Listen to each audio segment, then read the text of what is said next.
Good afternoon and welcome to the Yeovil College University Centre Research Festival 2023. My name is Sian Deasy and I'm Head of Higher Education and Adult Learning here at Yeovil College University Centre.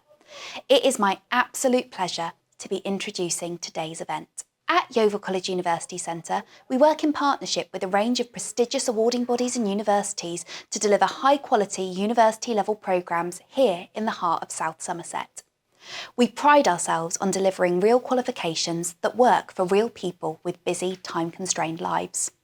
We have students studying undergraduate degrees and higher and degree apprenticeships across a range of subjects, including business, computing, creative industries, engineering, social work, childhood studies, care and education, and teacher training.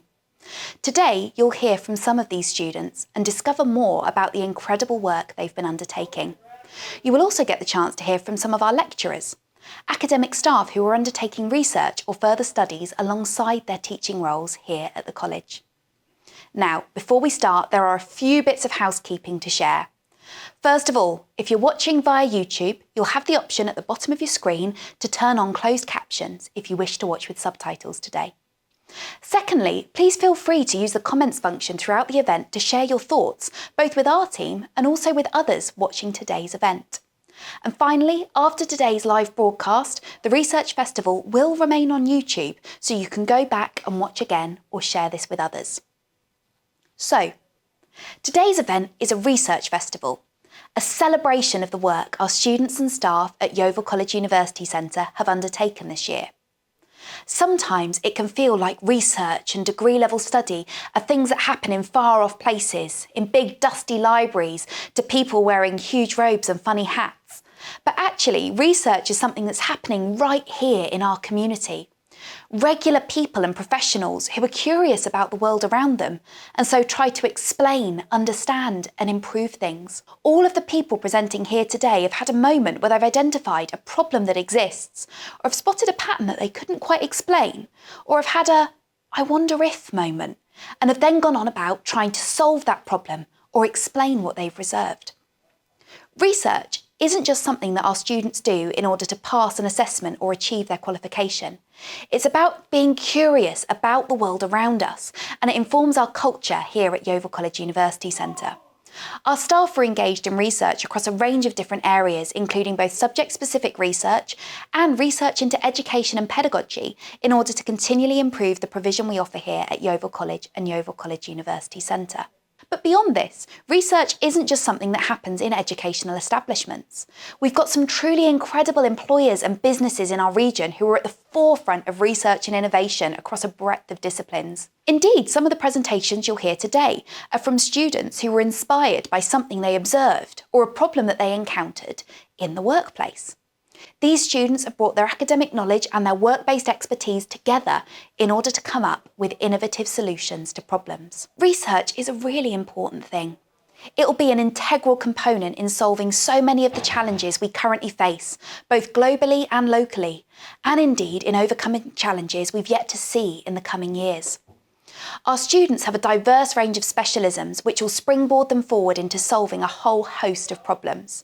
From how do we use our knowledge and expertise to push the frontiers of scientific innovation, to how we propel ourselves forward into the carbon neutral future of engineering. Thinking about what place new technologies have in classrooms and early years environments, and how we keep pace with this digital revolution whilst interrogating the ethics of how big companies use our data to improve our experiences. And beyond this, how do we ensure that alongside all of this development, we are a fair and equal society where everyone is supported and nobody's left behind? The presentations you'll see today are just scratching the surface of the incredible wealth of research that takes place at the University Centre. Our presenters will be sharing an overview of the questions they set out to answer, the process they undertook, and what they found out. At the end of the Research Festival, we'll also share a range of creative outputs, the final projects that some of our digital design and media students have completed as part of their practical and creative research processes.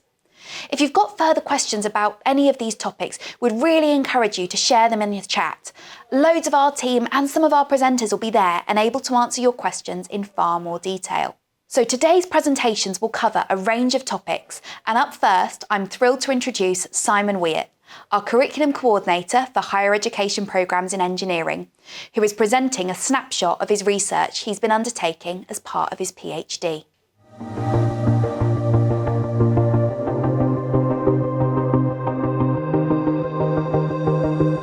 Hello, my name's Simon Wiett. I am the Higher Education Curriculum Coordinator here at Yeovil College for Engineering.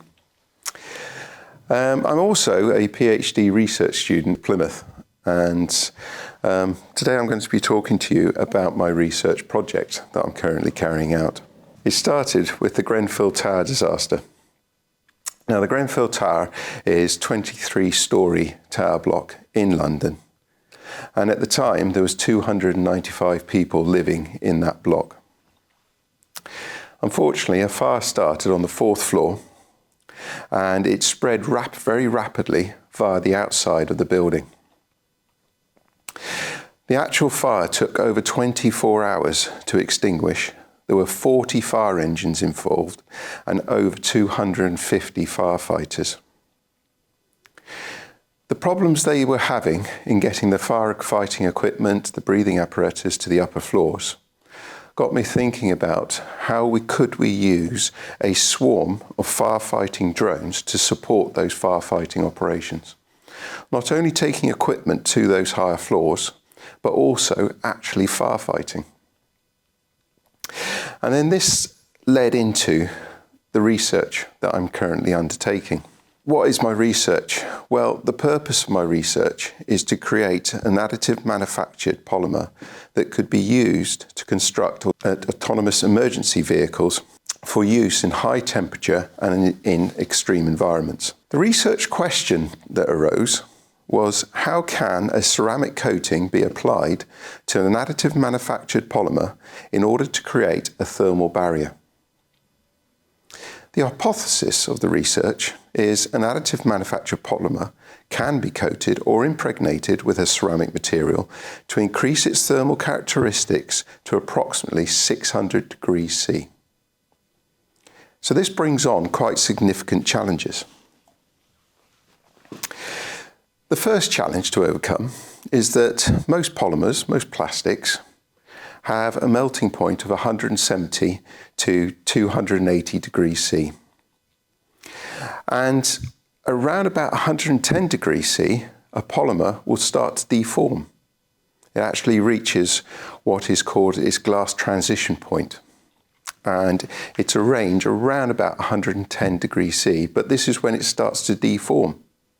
So if these polymers were being used on a firefighting drone, then quite clearly, there's going to be problems with that drone. Yeah, it could not be used for structural integrity, etc. So how could I create a ceramic coating on these polymers? Because a ceramic coating, in order to get a material to turn into a ceramic, you need a temperature in excess of 800 degrees C. So this is the challenges that I faced in my research. Well, the ways I've overcome this was I was looking at different ways of heat sources or different ways of generating a heat source in order for the base material to actually go through and become a ceramic material. And I used various different methods initially. I used autoclaves, I've used microwave, and then I used lasers. Now, lasers are very good, and this is the method that I've taken forward into my research because it gives me a pinpoint heat source. And it doesn't actually, a laser beam isn't actually hot. It's the energy within the laser beam that excites the material. And then that excitation of the material is very, very localized. So this means that for my project, it was very, very useful that I could then actually have a very localized heat source moving over the core material and hopefully be able to achieve 800 degrees C. Well, I started off the research by looking at the effects of lasers on polymers. And the initial research clearly showed that there was heat penetration down into the polymer. the surface of the polymer was actually burnt away by the laser transversing over the surface, but there was definite heat transmission down into the polymer. Now, polymers have very low thermal conductivity properties.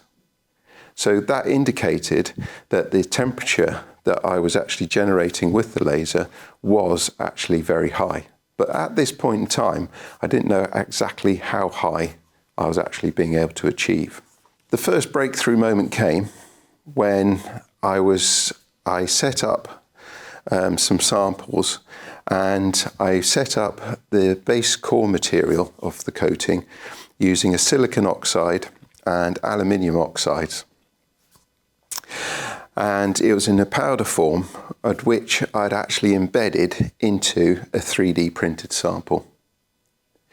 I then passed the laser, or what's called laser sintering, over the surface of the polymer, which then burnt away the surface layers, exposing the base material underneath. And this was the first time that I actually was able to create a ceramic coating. On achieving the first ceramic coating, this really was the eureka moment in that it could be done. The temperature was there with the laser, and we could then actually be able to take this forward. And what needed to happen was improvements in the laser sintering process had to take place. I then moved to surface coating the samples, and with the surface coating, I was looking at and exploring the different laser power settings and also the transverse speed across the surface of the polymer. And initially, I was using a 30-watt laser, and that was way too powerful. It was just burning through the polymer and destroying the polymer underneath, and also the base material was also being destroyed. There was definitely no action. It definitely would have been hot enough, but it was definitely doing too much damage. So I eventually dropped it down to a 3-watt laser, and then I was able to control the transfer speed, but also the power of the laser. And as you can see in the slide, I was able to very successfully create a ceramic coating on the surface of the polymer. I've now investigated and improved the surface coating method, and the coating is now at a usable level. So what I've now got to do is assess the thermal properties of that coating. And that's my current research at the moment, is looking at how well is that ceramic coating protecting the polymer underneath from heat energy. Future investigation within the next few months will be also looking at the different types of polymers to be used. How can I improve the coating process and the creation of the ceramic by the base material, the polymer material? For example, I'll be looking at putting continuous carbon strands into the surface. They've got a very high thermal conductivity, and the prediction is that that will then help form the ceramic coating. But that's the prediction, that's the research, and that's the fun of research, the finding out. So that's where I am with the coating. It is going for with my project.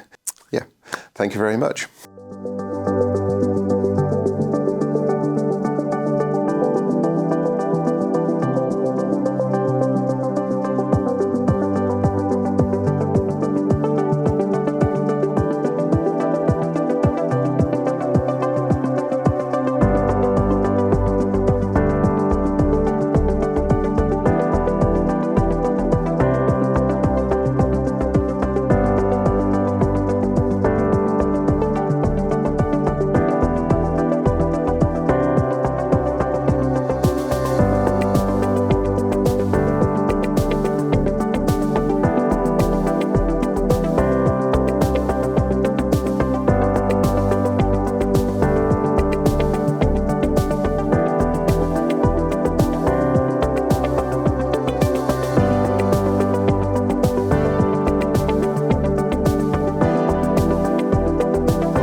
you, Simon. It was truly fascinating to gain an insight into the research you've been undertaking alongside your work at the University Centre. Next, sticking with engineering, Oliver, one of our degree apprentices, is going to share his research into comparing reusable spaceflight technologies.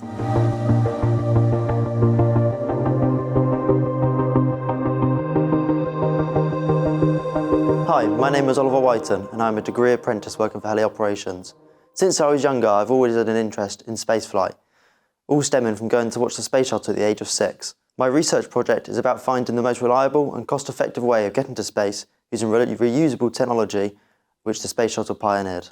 The space shuttle is iconic in means of spaceflight and is renowned for many technological breakthroughs it made during its time as the primary launcher for NASA, and it was the first ever reusable launch system. The space shuttle was made up of 4 main components: the orbiter, which carried the astronauts and its payload, the external fuel tank, which acted as the backbone and carried all of the liquid fuel, and lastly, the 2 solid rocket boosters, which provided most of the lift during takeoff. The external fuel tank was the only part never to be reused, as it jettisoned from the orbiter too high up. The solid rocket boosters would jettison 125 seconds into flight, allowing them to parachute back down and be recovered. The orbiter was built to fly like a plane, so it would fly through the atmosphere, land on a specialised runway where it could be recovered, overhauled and relaunched in a short time period. The space shuttle was incredibly successful due to its large payload bay and payload capacity. However, the downfall of the space shuttle came down to the cost. The programme had a budget of $8.8 billion. However, by the time it finished in 2011, it came up to $195 billion, or $263 billion in today's money. A great way of comparing each of the spacecraft we're going to talk about today is by looking at the price to launch per kilogram into orbit, or how much each launch actually cost. For the space shuttle, it was $24,000 per kilogram, and each launch cost $600 million or upwards. This is incredibly expensive, and this will come into light as I carry on. The Delta Clipper was a purely experimental spacecraft that looked into the feasibility of a vertical launch and vertical landing system, just like what SpaceX is doing nowadays. The Delta Clipper program was only running from 1991 to 1996 and only had 12 successful launches, with a record altitude of 3,142 metres over a launch period of 142 seconds. Due to it being a test article, only 1 spacecraft was produced at a cost of $133 million, which resulted in the end of the program after the test piece had an airframe crack. Although this program was wholly a failure, it did pave the way for other vertical launch and landing systems that we see today. Falcon 9 and Falcon Heavy are produced by SpaceX and are the most used orbital launchers in history, with a whopping 223 launches of Falcon 9, but only 6 launches of Falcon Heavy. Both feature first stage and payload fairing reusability, which is one of their biggest selling points. The first stage features a number of characteristics that allow it to land either back at the launch pad or on a drone ship downrange. Falcon 9 and Falcon Heavy are produced by SpaceX and are used in the most used launchers in history, with a whopping 223 launches of Falcon 9, but only 6 launches of Falcon Heavy. Both feature first stage and payload fairing reusability, which is one of their biggest selling points. The first stage features a number of characteristics that allow it to land either back at the launch pad or on a drone ship downrange of the launch trajectory. 4 titanium grid fins located at the top of the booster pivot and guide the booster aerodynamically back to the ground, just like the fins of an arrow. 4 lightweight carbon fibre legs allow the first stage to land upright, protecting the engines from hitting the ground or from the launcher toppling over. After the second stage separation, RCS thrusters are used initially to spin the booster so that it points towards the landing site. A boost back burn is then performed to achieve a U-turn in the atmosphere to bring it towards the landing site and to slow the booster velocity. During its descent, the 4 grid fins control the direction the orbiter is flying to ensure it lands where it should. As the booster nears the landing site, a landing burn is performed to bleed off any remaining speed and slow it to a stop as it lands. The Falcon 9 will cost a company $62 million for a brand new rocket, or $50 million for a reused one, which is quite the saving. The cost per kilogram is only $2,700, making it almost 9 times cheaper than the space shuttle, but also able to lift 23 tons. The Falcon Heavy, on the other hand, was able to lift 64 tons, at an even lower price of $1,400 per launch. The Falcon 9 has been able to make 200 launches, with 175 landings and 152 reflights, which allows them to achieve the very low cost that they have. New Shepard is Blue Origin's answer to SpaceX in showing that there is competition in the market. Although it can only go suborbital, it still has all the needed features to make it completely reusable. It is predominantly used for private tourist trips at a cost of $300,000 per seat, with a maximum capacity of 6 people. New Shepard lands in the same sort of way that Falcon 9 does, but in a few different ways. It features no cold gas thrusters, but instead features fins like a plane that keeps it aerodynamically stable. The 4 fins are located at the bottom of the booster, as there is a ring at the top that helps to keep it stable. There are also 4 landing legs that are streamlined with the fuselage and deployed during landing. Electron is a very new launcher to the market, having only launched 36 times since its first flight in 2017, and is among one of the smallest rockets to make it to orbit. It was originally a standard rocket, with no venture towards becoming a reusable competitor in the market, but showing, over time, interest. Electron is a first-of-its-kind launcher to trial a parachute and helicopter capture recovery, and could be a game changer for the industry. Just like SpaceX's Falcon 9, a boost-back burn is carried out to direct the booster back to the launch site. Only a few kilometres above the Earth's surface, a parachute deploys, slowing the booster drastically enough so that a helicopter can come along with a big hook and capture it. Just like SpaceX's Falcon 9, a boost-back burn is carried out to direct the booster back towards the landing site. Only a few kilometres above the Earth's surface, a parachute deploys, slowing the booster drastically enough so that a helicopter can capture the parachute and bring it the rest of the way back. Upon their first live test, it proved successful and is said to be implemented into more missions. This is a great way of recovering the booster, as only a small amount of fuel must be saved to perform the boost-back burn, and allows for the majority of fuel to be used to get the payload into orbit. Weight can also be saved on the booster, as no landing legs are required. An Electron rocket will cost a user $7 million and at a payload charge of $25,000 per kilogram, making it among one of the most expensive launch providers. However, this payload capacity is designed for a specific set of customers. Starship is SpaceX's next-generation launcher that is planned to take humans back to the Moon or Mars. There are 2 stages to the launcher: Super Heavy, which is the booster and will return to Earth after launch, and Starship, the part that will go into space and house the crew and the payload bay for the astronauts. Super Heavy is fitted with 33 Raptor engines, capable of lifting a payload capacity of 100 to 150 tons into orbit. Although Starship and Super Heavy are yet to make a successful launch and landing, a lot was learnt from its first flight, where it promptly ended in a rapid, unscheduled disassembly. Super Heavy uses all of the same systems as Falcon 9 to land. However, it isn't fitted with any landing legs. This is because a set of arms fitted to the launch gantry catch it as it comes into land. Starship, however, uses a completely different piece of technology to land, a set of fins that help it fly and make it more aerodynamically stable. The control surfaces increase and decrease the drag as it re-enters the atmosphere, slowing it down and ensuring that it follows the right trajectory as it nears the landing pad to perform a flip to point both engines down and slow it down until landing.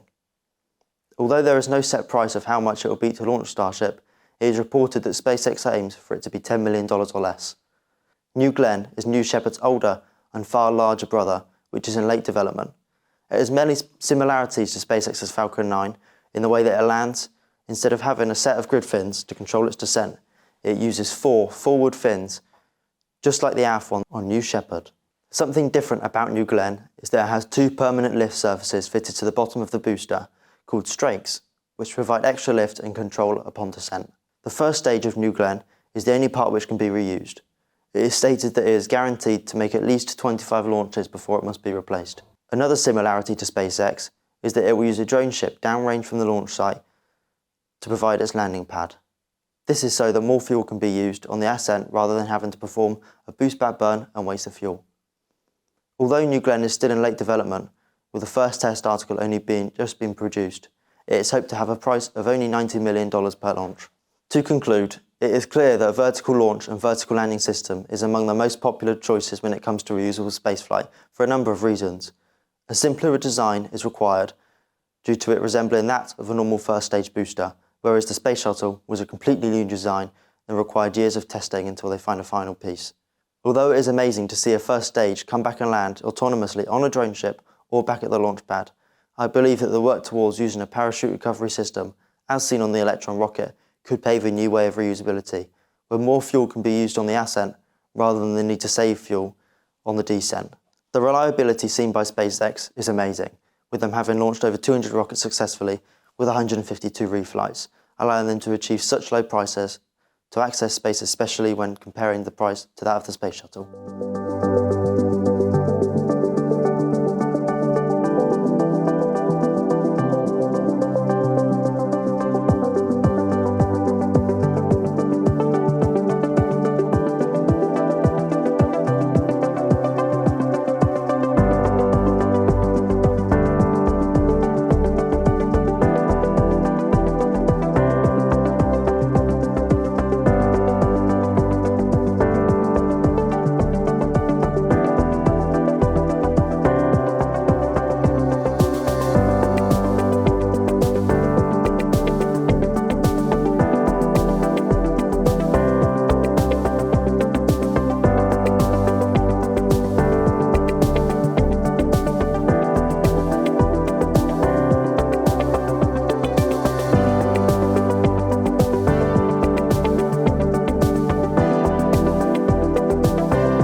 you, Oliver, for such an interesting presentation.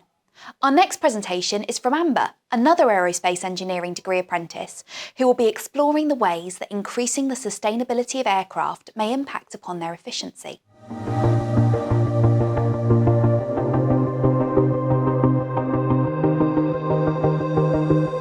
Hello, my name is Amber and I'm currently completing a HND in Aerospace Engineering at the Yeovil College University Centre. For my project, I have combined my interest in sustainability with my studies in engineering to pose the question, will increasing the sustainability of an aircraft have a negative impact on its efficiency? In my presentation today, I will provide an overview of my project, including how sustainability and efficiency links to aviation. I will then discuss sustainability in aircraft, specifically the use of sustainable aviation fuel, also known as SAF, and whether this has an effect on an aircraft's efficiency, as well as any other factors that might be affected. Finally, I will provide a summary and overall conclusion. Despite being a relatively small industry, aviation has a disproportionately large influence on the environment due to the pollutants and fumes produced by engines. However, the industry has a significant positive impact on local communities and global economies by fostering access to markets, social and economic connection, and economic growth. Additionally, the sector supports around 56 million employees and contributes to a worldwide GDP of $2.2 trillion. Since 1950, the aviation sector has experienced significant advancements in aerodynamics and efficiency, which are directly related to fuel efficiency and the environmental impact of aircraft. Sustainable aviation fuel is a new, greener technology that has undergone extensive study and is now approved for usage in accordance with certain rules and procedures. This research looks into SAF's characteristics, advantages for the environment, and technological needs as the sustainability focus. The potential impact on an aircraft's total fuel efficiency will be examined, taking into account any other parameters that the change of fuel type might have an impact on. The importance of sustainability and climate change has increased within the perspective of society and in turn has forced businesses, governments and industry to change their behaviours and practices. Several nations have made efforts to reduce their aviation carbon emissions as a result of the controversy surrounding the use of aircraft for transport and the following environmental effects. The UK has committed to achieving net zero carbon emissions by 2050 by working with other countries' governments and through the United Nations. The three goals set by the aviation industry regarding climate impacts are on the screen.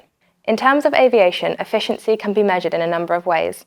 This research project focuses on efficiency relating to fuel economy, specifically average fuel burn. The aviation industry has advanced significantly with improvements in engine performance and efficiency, aircraft aerodynamics and other areas, helping to make aircraft over 80% more fuel efficient. The most recent aircraft use less fuel per passenger kilometre than many cars as a result of new improved technologies. Jet aircraft, which are frequently utilised for domestic travel, consume a lot of fuel. A Boeing 747 quadjet, for instance, was noted to burn up to 1 gallon of fuel every second in 2022. As a result, a 5-hour journey would consume 18,000 gallons of fuel. The Airbus A350 is one of the more fuel-efficient airplanes on the market and still uses around 14,000 gallons of fuel for a 7-hour flight from New York to London Heathrow. When you consider how many flights take place every day, these are staggering statistics. In 2016, there were 35.8 million scheduled commercial flights, which carried around 3.8 billion passengers, contributing to around 2% of the global man-made carbon emissions, which is around 781 million tonnes of CO2. By 2025, the number of annual passengers is expected to grow to 6.9 billion, encouraging companies within the sector to collaborate in order to reduce carbon emissions. The use and development of SAF provides an alternative to traditional petroleum-based fuels, and therefore the industry can reduce its carbon footprint by reducing greenhouse gas emissions by up to 80%. Sustainable aviation fuel includes both biofuels and fuels made from non-biological resources. First-generation biofuels were created to replace the usage of fossil fuels in the road transport industry. These include biodiesel and bioethanol, both of which are produced from plants including rapeseed, sugarcane, palm oil and soybean. Due to many different reasons, the use of biofuels raises concerns in terms of how sustainable they are and therefore the aviation industry's reluctance to use them. By lowering carbon emissions, using less fresh water and ceasing to compete with the food industry, SAFs have increased sustainability. SAFs are also known as drop-in fuels because they are mixed with jet fuel and share a supply infrastructure without modifying the aircraft, since they have almost identical chemical and physical qualities as jet fuel. Due to the degree of aromatics, 50% is the current blend limit that is safe and compatible with aeroplane fueling systems, although there have been successful flight tests using 100% SAF. SAF can be produced from a variety of feedstocks, including municipal solid waste. This is waste from households and businesses and is always in large supply, and the waste would otherwise go to landfill. Algae. These are microscopic plants that are grown in polluted or salt water as well as deserts. They absorb and thrive off of CO2 and grow fast, producing up to 15 times more oil per kilometre squared than other crops. Also, it can be grown on marginal lands that won't be desired for growing food. Used cooking oil. This is plant or animal fat used for cooking that cannot be used again. The methods and processes used to produce the feedstocks ultimately decide whether the fuels outputted are sustainable or not. Therefore, within aviation, strict and independently verified sustainability standards are adhered to. Many operational measures have been put in place by the aviation industry to reduce aircraft fuel consumption. It should be noted that aircraft engine emissions are directly related to the fuel burn. Each kilogram of fuel saved reduces CO2 emissions by 3.26 kilograms. So does the use of SAF impact the fuel economy of aircraft? November 2021 saw a groundbreaking investigation on the effects of 100% SAF on both engines of a commercial aircraft. As well as in-flight emission measurements, there were also additional compliance checks conducted, and the aircraft suffered no operational problems. Conventional Jet A1 fuel produces 43.3 megajoules per kilogram, and this is the level of energy density required for global air transport. Specific energy increases fuel efficiency since the takeoff weight can be lowered. SAF has a lower density than conventional kerosene, as well as a higher energy content per kilogram. This means there is a lower fuel burn, but also less fuel mass on board to achieve the same operation. This means that fuel economy, in theory, should improve in conjunction with an improved fuel efficiency of 1.5 to 3%, so less fuel is required for a journey. SAF was first used in the aviation industry in 2008 and has since powered over 250,000 flights globally, with most airliners having trialled SAF. However, SAF still only accounts for less than 0.1% of the aviation fuel market. So, if fuel efficiency is seemingly not affected by the use of SAF in aircraft, why is it not utilised more? SAF is significantly more expensive to produce than conventional jet fuel. In 2020, SAF was more than double the price of jet fuel. This means that the consumer will end up paying more for their flight. And since not all airlines will use SAF as their primary fuel source at the same time, the airliners that do will lose business. Currently, the aviation industry is dependent on the availability of fossil fuels, so external factors like price fluctuations can cause problems with supply and demand. Since the production of SAF can be in any location, it can allow for a more diverse supply in terms of geographic production, as well as energy security. However, naturally, SAF is unable to be stored in the same tanks that jet fuel is. This will require airports installing alternative facilities to support the use of SAF, requiring investment. The largest operating cost within the airline industry is fuel. Due to the price of crude oil constantly changing, it is almost impossible to budget for operating costs on a long-term scale. Since SAF's production is not limited to certain locations, the airline has less exposure to the fluctuation in fuel costs. Additionally, there are countries with a large supply of marginal land for food crops, but this could be utilised for growing SAF crops or sourcing municipal waste. Some of these countries are still developing, so this could benefit them without compromising their local food production capability. Overall, using SAF instead of regular jet fuel has no discernible effect on fuel economy because the properties are almost identical. SAF could even be said to increase an aircraft's fuel efficiency due to its higher energy density. SAF offers social and economic benefits to developing nations as well as an environmental advantage that might help achieve the goal of net zero by 2025. The primary factor preventing SAF from being used on a big scale is its cost, but utilisation is hampered by its small size and new technology, which also discourages airlines and airports from investing in the renewable fuel source.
thank you, Amber, for that insight into such an important topic.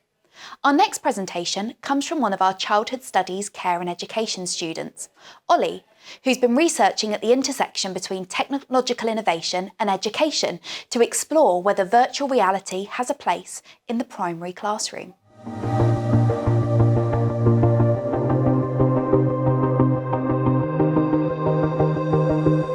The title of my research project was Does Virtual Reality Have a Place in the Primary Classroom?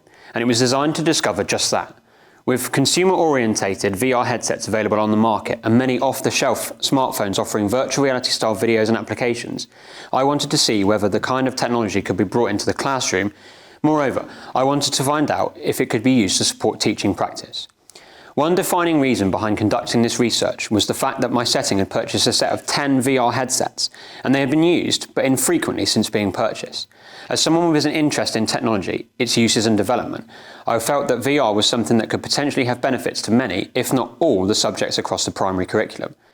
Taking a look at existing studies and research around the broad subject of technology in schools, it was clear that devices such as iPads and Chromebooks were firm favourites in the classroom, owing to their portability and ease of use for both students and teachers alike. I also found, in a lot of cases, that staff in schools are reluctant to use newer forms of technology, quoting a lack of knowledge or confidence. This became part of my research too, whereby in my own setting I would ascertain the staff's willingness to learn how to use the VR headsets. On the other hand, during my initial research around my question, I found that schools in other countries are using VR as a time or budget-saving answer to more specific subjects like food technology, utilising what is termed the virtual classroom to deliver lessons anywhere without the need for a purpose-built classroom. This added another layer to my question, as I now wanted to find out what lessons were possible in line with what the national curriculum states. It became apparent that VR had the potential for use within the primary classroom, but seemingly was yet to be realised. Perhaps owing to various elements such as the cost of devices, knowledge of the staff, the availability of resources, and whether pupils can actually learn something while using them. It was these ideas that influenced my question and thus how I would conduct my research. The first task was to think about, before beginning to answer my question, was in what years would I conduct my research? To be as broad as possible, with the question being in the primary classroom, I decided to work with all year groups from year 1 through to 6. This meant a sample size of over 300 children and 12 staff involved in the research. Ultimately, this would help to answer part of my initial question regarding which year group to introduce it. I conducted questionnaires with both pupils and teachers, gaining their initial ideas about VR and what they thought it was used for, and for the teachers, whether they felt confident enough to use it in a lesson. I then delivered a lesson in each class using the headsets on a topic suggested by the teachers. I delivered the lessons in 2 ways. To 1, show the teachers a variety of delivery methods when using the headsets, and 2, to see whether one was better than the other. As it turned out, both delivery methods were on par with each other, with one having the pupils work in groups with a headset between them, and the other having a group of 10 pupils with a headset each, while the teacher uses a tablet to control all the headsets simultaneously. Both methods of teaching using the VR headsets worked very well, and within each one, all the pupils were engaged and excited for the lesson. However, with both types of lesson structure, an activity needs to be planned for the students to do alongside the headsets, as in the setting, as with many schools, when considering space and budget, there were only 10 sets between the classes of up to 32. All of my background activities, save one, were on the topic being delivered in VR, so for the most part, what the pupils saw in the virtual space could be translated into a worksheet, poster or discussion to further ascertain a level of learning. After the lessons were completed, both staff and students filled out another questionnaire asking if they would now like to use VR in their lessons, what lessons they'd like to use, and more specifically for the pupils, did they enjoy the lesson being delivered. In addition, I interviewed the deputy head teacher of the setting, as both he and I were the ones who initially investigated and subsequently purchased the headsets for the setting. I wanted to find out from him why the VR headsets were bought in the first place, what the hopes for them were, and after inviting him to watch some of the lessons being delivered, whether he thought they would be used more often. After completing all my methods, I read through all the answers to the questionnaires and combined them with what I'd seen in the lessons I delivered and came up with 4 themes from which to categorise my findings. Theme 1 was age suitability, and it was decided because the majority of Key Stage 1 pupils did not know what a headset did and therefore were more excited about finding that out rather than from learning from the resources that were presented to them. It was this theme that led me to the conclusion that VR could be used in years 1 and 2, but less regularly than the upper school because the Key Stage pupils had a better awareness of the learning opportunities presented by the headsets. However, I found that VR could still be used in Key Stage 1 as an introduction to a topic or subject to help them visualise a location they have never visited, for example. The second theme focused on the limitations of the headsets themselves. As with all forms of technology, especially powerful and modern forms of technology, they have their limits and can be prone to reoccurring issues. Furthermore, a couple of limitations were suggested by the staff, who said that only having 10 sets was a bit of a limitation given the class sizes can be large, and that means that pupils have to share, and the quality of resources was also of concern. This latter comment was echoed by the pupils in years 4 and 6, who said that the writing on the video they were watching could not be read. This could be considered the biggest limitation of all, as one of the main focuses of the research was the opportunity to use VR as a supplementary teaching tool. And if it is difficult for the pupils to learn from what they are looking at, then it doesn't serve that purpose. As a result, it was recommended that all staff watch the video or observe the resource in the headset before letting the students use it. Theme 3, on the other hand, was all the benefits of the headsets. The main one being that 62% of pupils that used them said they learned something, and 91% enjoyed the lesson. This means that, taking into account the views of the pupils and the teachers, that VR has the potential to be a learning tool within the classroom and, with training and more frequent use, become a useful piece of technology to implement into the classroom. From the observations, it was clear to see that the pupils were engaged and interested in using the devices to learn, with many making notes or working with another pupil to create a poster from what they were watching. The final theme was the quality of resources. Stemming from the comments made by staff and pupils, it was recommended that great care be taken when searching for resources to make sure they were clear and readable, or headphones could be worn to hear the narration. There was a multitude of resources to choose from, however, and the list is growing as more applications are made and videos created in 360 degrees to allow for virtual reality viewing. Many of the videos are created by reputable companies like National Geographic or the BBC. I came to the conclusion that, with a little bit of time, staff would be able to find most of the subjects and topics covered in VR and freely available to download or save for later. Overall, I found that VR has a place in the primary classroom, which, provided the teachers and support staff have necessary training, can be explored and introduced across the curriculum to create rich digital experiences for the pupils.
Thank you, Ollie. That was a wonderful presentation. Sticking with the theme of technology, our next presentation is from Michael, one of our BSc Honours Computing degree students, who's been investigating social networks' data practices to enhance user interface design in conjunction with their data practices.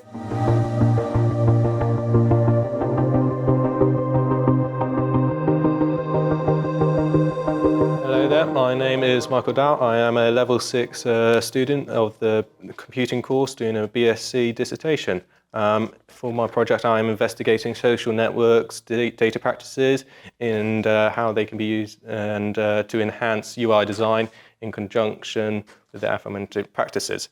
In this presentation I'll be covering my aims and objectives, how I've done my research, the reasoning behind this project and any conclusions I have been able to obtain from my primary research. So to introduce my project, recent events have transpired that have brought social networks into major discussions surrounding data practices. The most relevant one being Facebook's £1 billion fine issued by the DPA, the Data Protection Act, under the British law.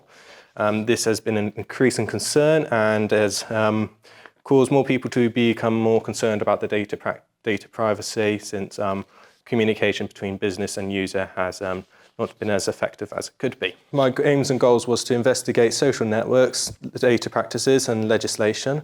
This would then be followed up with primary research of assessing a UI. So in this case being Facebook. This was done to identify opportunities to improve the design, which would be concluding with recommendations and in my full dissertation a solution. So to start with social networks, they have been seeing a large decrease in trust. As you can see in my slide, the chart there has shown between 2020 and 2022 a major decrease, with Facebook being at the lowest. This was conducted a year ago, however I would say it's still very relevant, especially since recent events like the Facebook's $1 billion fine. So to start with data practices, my research has found that many social networks rely on a form of monetization called data surveillance or surveillance capitalism. This process is to obtain and observe users' activity and data to then be monetized internally, externally, selling it. This is very, very important to them as being able to sell activity makes business far easier for them. And having better data means better money. So they are often incentivized to collect as much as possible from as many sources as possible. And this has led to very, very intrusive practices being conducted. So with legislation, GDPR, Government Data Protection Regulation, General Data Protection Regulation, and the DPA, Data Protection Act, they are the ones relevant to this project. They control user rights over data and how data is being processed under businesses. For this project, the key parts is user consent, as consent involves confirmative and action showing that the user understands what they are agreeing to. And it does not include having to opt out consent. So where you're already consenting before you have even agreed or given an action. To conduct research, I have used a usability study. It's where a participant is being observed interacting with a UI or user interface whilst they are completing tasks. This is done to measure 3 areas: effectiveness, efficiency, and satisfaction. This includes how well they complete the tasks, how fast they complete it, and how do they feel whilst completing the tasks. Overall, 10 tasks have been were created. 5 participants were involved on a single platform, being Facebook. This was done to observe their interactions and have a broad spread of data to make it sure it's reliable. And as a result, the pain points and emotional states have been observed. Now, the results of which are very damning. To summarise, effectiveness. No user completed a single all tasks. Everyone failed at least one task, and there was over 835 errors, as you see in the statistics on the presentation. not very good. For efficiency, it does not improve. Almost 800% more time it took for users to complete tasks than in total than the optimal path did. This would be longer even if users were not allowed to quit tasks, as many of them did, because they simply got too frustrated. Now, as a result, user opinion, it's very obvious. Everybody disliked the experience. The satisfaction rate was rated 1 out of 5 across the board. Over 80% of them had a lower opinion from when they started and have cited many issues, as you can see on the presentation, on reasons why they found the experience to be frustrating. And this all concludes with the UI being flawed. It clearly shows that the design is unethical and is implementing UI practices that are trying to manipulate the user to discourage them from performing certain actions. I would argue this compromises their consent, as is it truly consent if you're being strong-armed by a UI design without being explicitly told? As such, recommendations for going forward would be to change the UI to be better, to be more in line with current data legislation, which is what my dissertation aims to do with its solution. As you can see, this is my bibliography. As you can see, lots of resources, and thank you for listening to my presentation.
Thank you, Michael, for a fascinating presentation.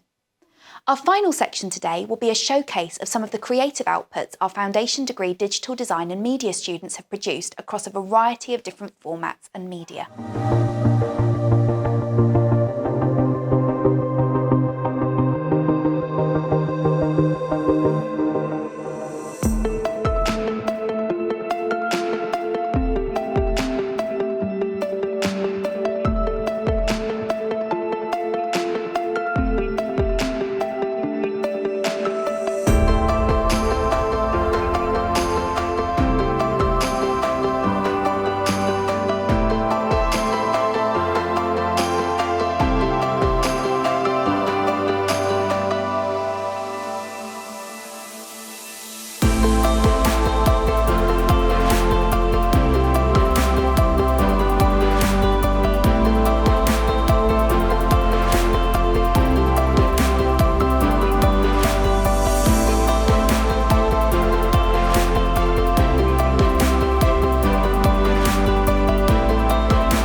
for your time and attendance today. I hope you've been as inspired as I have by the amazing work our students and colleagues have produced. If today's event has got you thinking about a topic you're fascinated by, something that piques your curiosity and makes you want to find out more, and you're considering studying further, please do get in touch. We would love to hear from you. Equally, if you want to find out more about what we do here at Yeovil College University Centre, please don't hesitate to send an email to university.centre@yeovil.ac.uk or come and say hello at one of our open events. For now, thank you once again for your time. We hope you enjoyed yourselves. Take care.